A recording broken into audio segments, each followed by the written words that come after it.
All right, Tim, thanks for letting us come by and see your operation. And there's a lot more in a plug than I thought. I thought, hey, I need a plug. Get me one in a couple of days, but I see why it takes so long now for a true custom plug. I mean, that plug right there, you'll get an action that you can't get out of a store-bought plug. Right. I mean, why are they so good and why are they so different? Because none of them is the same. A lot of them are balanced different. There's one thing these homemade plugs do that your store-bought plugs won't do, and that's what they call hunt, where that plug will come through the water and it may dart to the left, it'll come straight back up and dart to the right. Yeah, I've always heard you talk about that. That triggers that fish into biting that plug, because he's going to think if it darts to the left, well, I better get that fish. Right. That crawdad or that minnow before he gets away. Right. So I think that's a lot got to do with it. It's just not coming through steady. It's acting crazy. That's right. The more it's up there in the rocks, banging off the rocks, the better it is. Really and truly, it's not really mimicking a minnow as much as a crawdad. Right.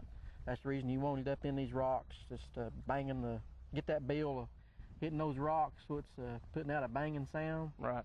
And the fish just can't resist them. Yeah, I think that's why that root beer color's so good this time of year. I mean, we're only probably a week away from really getting cranked up with plugs like these. The one thing I've learned about making these plugs is everybody's got their favorite color. So there's so many favorite colors out there. So that tells me, just by experience, that about any color will catch fish. I think it's just whatever you've got confidence in. Right. Then that you throw it and you throw it more, so you'll catch more fish on it. Yeah. I have seen days where we'll throw this root beer color. That's mine right there. Not be catching any fish, come back and throw the coach dog crawl, and the fish start hitting it. I like that color, but more later summer on like a hot lips or.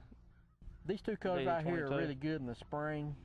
And like I say, this color right here, it's good anytime. I'll be honest, I never throw that color. I've got some of them, but I never do.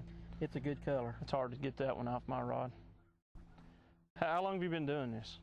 I've been making these plugs since I was about 12 years old. I remember my dad worked at the paper mill, and there was a man named Tony Melanowski worked the paper mill. And Dad brought one of his plugs home, and I just fell in love with it and started making them ever since. His little plug was called the Little Tony. Yep. Is he still making those? Now I know you've got a unique name for this plug. How did you come up with the name Dinky Donker? Well, back when I was making these things, when I was about 12 years old, I'd made some, and me and my dad was fishing down the Emery. And I won't forget, I was fishing in the front of the boat, and he was fishing in the back of the boat. And I was catching a bass literally every cast. It was unreal, the fish I was catching on it. And he was sitting in the back of the boat, in which he didn't have one of these plugs, and he never caught a fish. And he finally yelled up there at me and said, if I had one of them blankety dinky donkers, I might catch some fish. So that's how it got its name. Yeah, it stuck with me, and it's just called the dinky donker. Don't know what a dinky donker is, but have you got any plans? Your mama always say